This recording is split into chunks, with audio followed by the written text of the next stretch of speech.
दोसर के तू कुछ दिन के बाद दिल।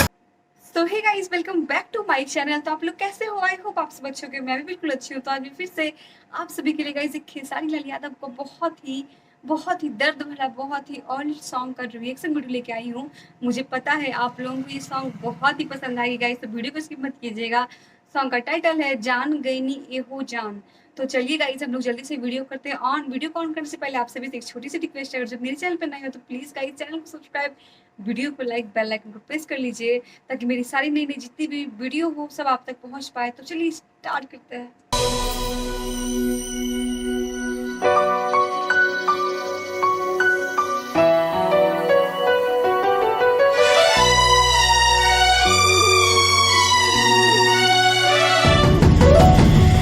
जान गई नी एगो जान, जान गई नी जान, जान गई नी एगो जान, जान गई नी जान। प्यार नहीं खेली खल, प्यार नहीं खेली खल, हाथ के लकीर में नहीं खुदा के दीर में ये जान। प्यार नहीं खेली खल, हाथ के लकीर में नहीं खुदा के दीर में ये जान।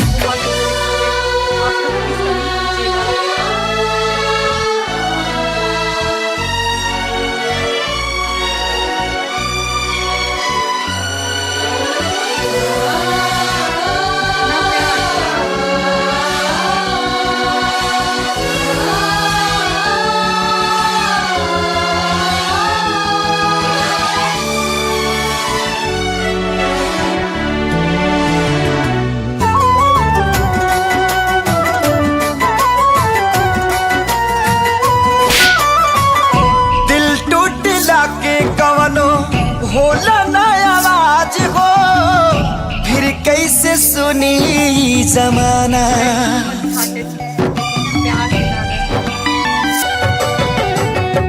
हो जाइबू दोसर के तू कुछ दिन के बाद दिल पगला रोई बन दीवाना। सतरंगी सपना साजन के मनवा सजावे लागल, पिया मिलन के प्यास जिया में नया नया बाजागल। सीख ले हब हम भी, हाँ सीख ले हब हम भी, गम में हंसे के ज्यादा अब जिए के पड़ी, अब जिए के पड़ी। प्रीतिया के पीर में नहीं खुदा के दीर में जान। प्यार नहीं खेली खल, हाथ के लकीर में नहीं खुदा के दीर में जान।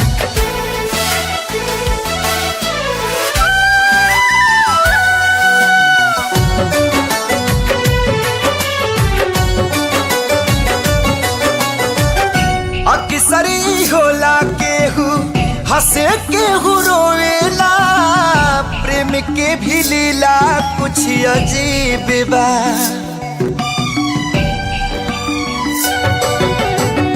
बेवफा भी कह दी कैसे मासूम यार के, दगाबाजी अपन ही नसीब बा।